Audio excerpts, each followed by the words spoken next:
This program is dedicated to the memory of Walt Disney. In 1971, his love for America inspired the creation of the Hall of Presidents, a place to celebrate the optimism and goodwill he saw at the heart of the American story. Walt's vision was to honor the nation by honoring the American presidency.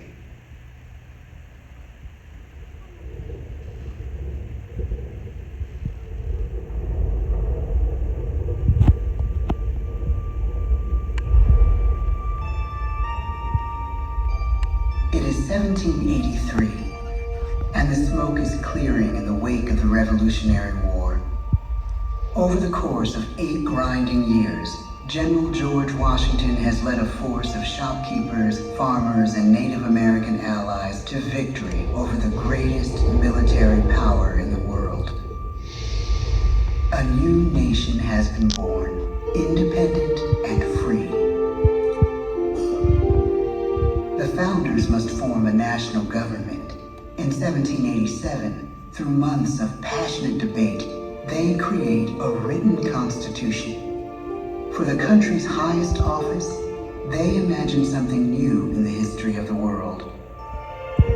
A leader not born to power like a king or queen. A leader who has not seized power through conquest. A leader not separate from the people, but elected by the people, from among the people. We, the people. This is a new idea, an American idea. The idea of a president.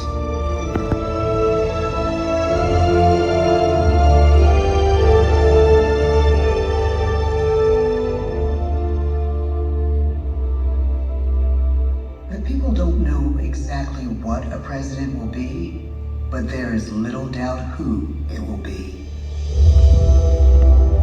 George Washington's stature and bearing have marked him as a leader. His integrity has made him a great one. Washington knows that many generals who have led successful revolutions make themselves dictators or kings. Instead, he steps down from power and retires to his home, Mount Vernon. The world takes note, and George Washington becomes the symbol of American ideals. In the first presidential election, it's Washington by a landslide. The only doubt seems to be his own. He writes, "Integrity and firmness is all I can promise. Integrity and firmness is exactly what we need." Everything he does as president will set a model for his successors. His final act may be the most important of all. After 2 terms, with no term limit in the Constitution and amid overwhelming support to stay in office, he steps down once again and hands power back to the people. He wants us to speak, to elect a new president. During the early years of the Republic, we choose leaders as different as Thomas Jefferson, John Adams, and Andrew Jackson. Elections are often bitter. Each president stands at that fiery intersection where personal character meets the challenges of the times. Some call the presidency a glorious burden. Jefferson calls it a splendid misery. We, the people, must choose well. We elect 15 presidents before the course of history brings us to the edge of a crisis like no other. A nation born of freedom still permits slavery. As the country pushes west, will new states be slave or free? The question produces bitter conflict. The issue rocks the election of 1860 and brings Abraham Lincoln onto the national stage. The tall, lanky, some say uncouth candidate from Illinois is a master of words at a time when speeches are printed in full for people to read. A house divided against itself cannot stand, he has said. With Lincoln's election, the House does indeed divide. Civil War. 11 states secede from the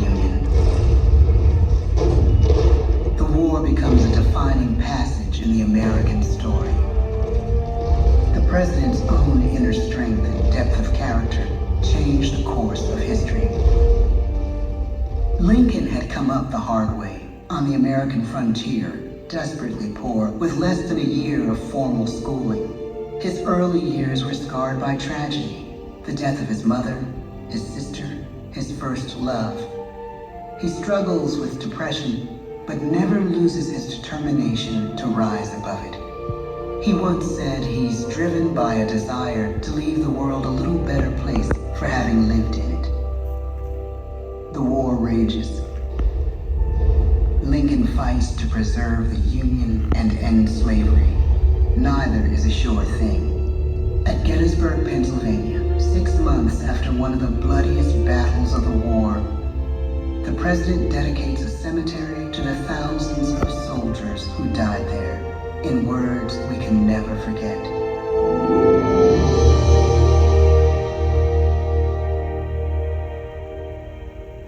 Fourscore and 7 years ago, our fathers brought forth on this continent a new nation, conceived in liberty and dedicated to the proposition that all men are created equal. Now we are engaged in a great civil war, testing whether that nation or any nation, so conceived and so dedicated, can long endure. We are met on a great battlefield of that war. We have come to dedicate a portion of that field as a final resting place for those who here gave their lives, that that nation might live. It is altogether fitting and proper that we should do this. But in a larger sense, we cannot dedicate, we cannot consecrate, we cannot hallow this ground. The brave men, living and dead, who struggled here, have consecrated it far above our poor power to add or detract. The world will little note, nor long remember what we say here, but it can never forget what they did here. It is for us, the living, rather, to be dedicated here to the unfinished work which they who fought here have thus far so nobly advanced. It is rather for us to be here dedicated to the great task remaining before us, that from these honored dead we take increased devotion to that cause for which they gave the last full measure of devotion.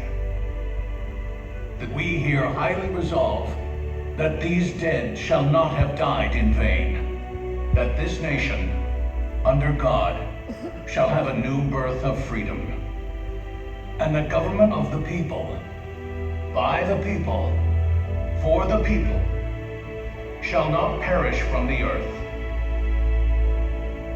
The blood of over 500,000 Americans is spilled in the Civil War.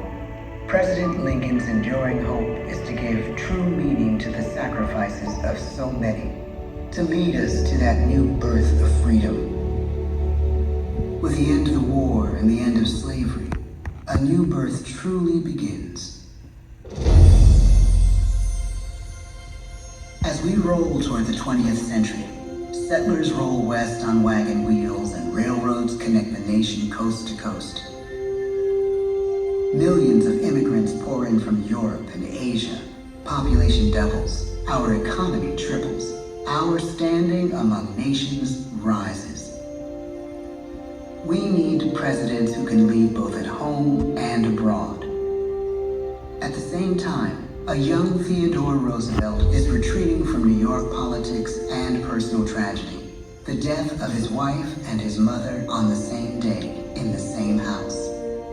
In the Badlands of North Dakota, he rethinks his life and the life of his country.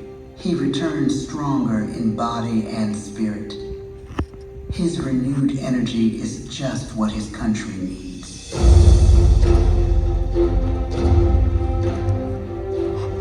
American industry is booming, but social tensions are rising. A progressive movement is bubbling up, pushing for change, and change is needed in the working and living conditions in cities. The gap widens between rich and poor. The demand for change grows stronger. Teddy Roosevelt is a knight on a crusade. He speaks with force and vitality in clear terms that make colorful headlines at a time when mass market newspapers have become the new media. To define his foreign policy, he borrows a phrase from an African proverb: speak softly and carry a big stick. But his greatest accomplishments are made at home. He breaks up giant monopolies, protects workers' rights, and calls for a square deal for all Americans, rich and poor, capitalist and wage earner. And a square deal for every man and every horse in the United States. He calls on America to be as great as the natural grandeur of its lands.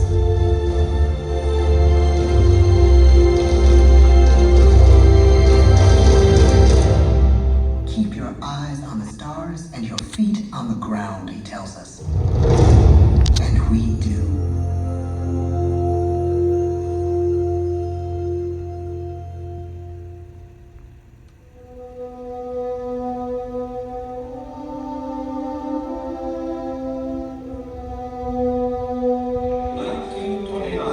The bottom fell out of the market. 12 million unemployed. The bread lines and the super. The results of the 1932 election now. When we elect our 32nd president, it is the worst of times. The course of history and the course of one president's life again shape a turning point in our national destiny.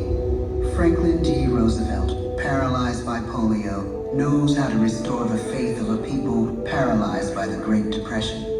I believe in practical explanation and in practical policy. He has found the inner strength his countrymen now need. He speaks to us like a friend, a neighbor. His optimism is contagious, his voice perfect for the latest breakthrough medium, radio.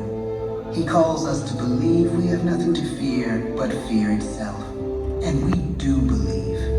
Tonight's attacks on England are perhaps the most widespread of the war in the course of the day. But an even greater challenge dominates his final years in office. The Second World War.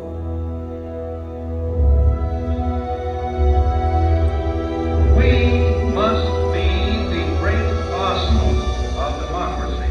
This is an emergency as serious as war itself.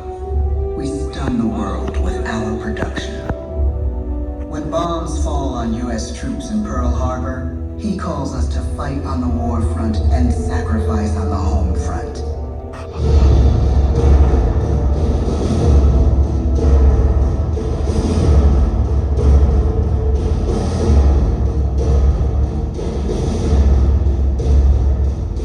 The harder the sacrifice, the more glorious the triumph. So spoke America in the year 1776.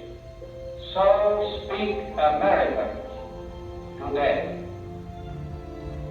The world changes. The country changes. And yet, in one sense, what we need most from our presidents has never changed. A guiding vision that calls forth the best that America can be.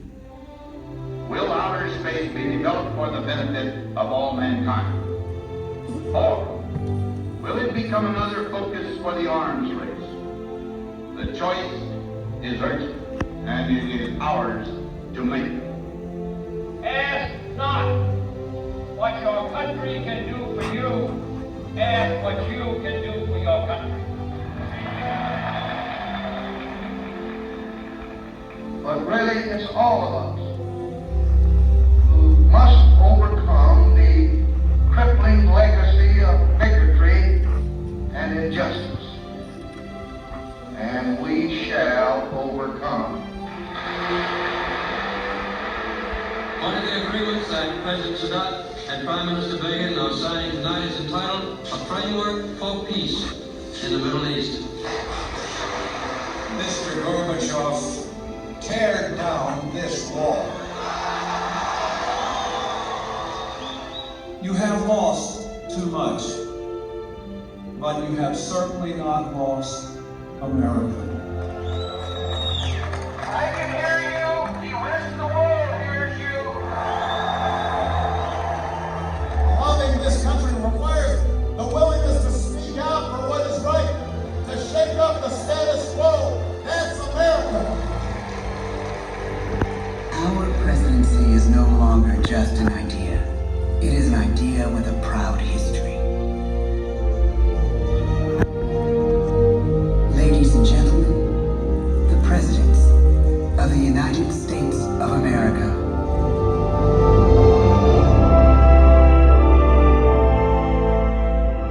George Washington. John Adams. Thomas Jefferson. James Madison. James Monroe. John Quincy Adams. Andrew Jackson. Martin Van Buren. William Henry Harrison. John Tyler. James K. Polk. Zachary Taylor. Millard Fillmore. Franklin Pierce. James Buchanan. Abraham Lincoln. Andrew Johnson. Ulysses S. Grant. Rutherford B. Hayes. James A. Garfield. Chester A. Arthur. Grover Cleveland. Benjamin Harrison. William McKinley. Theodore Roosevelt. William Howard Taft. Woodrow Wilson. Warren G. Harding. Calvin Coolidge.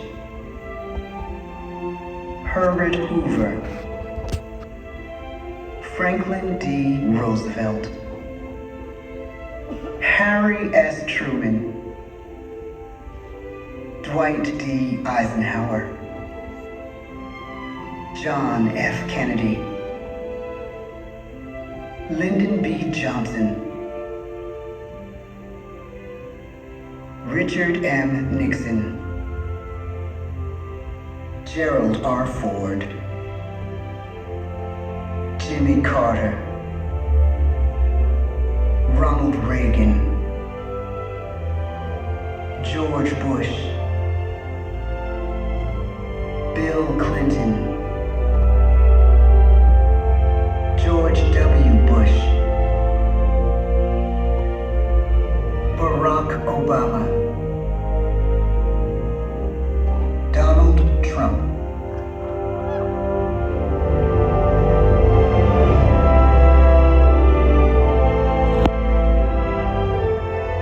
And now we come to the present. Once again, we place our trust in the idea of a president, as we have from the beginning. My fellow citizens, no event could have filled me with greater anxieties than that notification on the 14th day of April, 1789, that you had selected me to lead our nation. But it was with the confidence of my fellow citizens that I took an oath. 35 simple words that have been repeated by every American president throughout history. I, Joseph Robinette Biden Jr., do solemnly swear that I will faithfully execute the office of President of the United States, and I will, to the best of my ability, preserve, protect, and defend the Constitution of the United States. So help me God. The presidency of the United States is a role unique in the world, an office entrusted to each president by us, we the people. Therein lies the genius of that new idea, now over 200 years old. A new idea our presidents have turned into a great American idea again and again.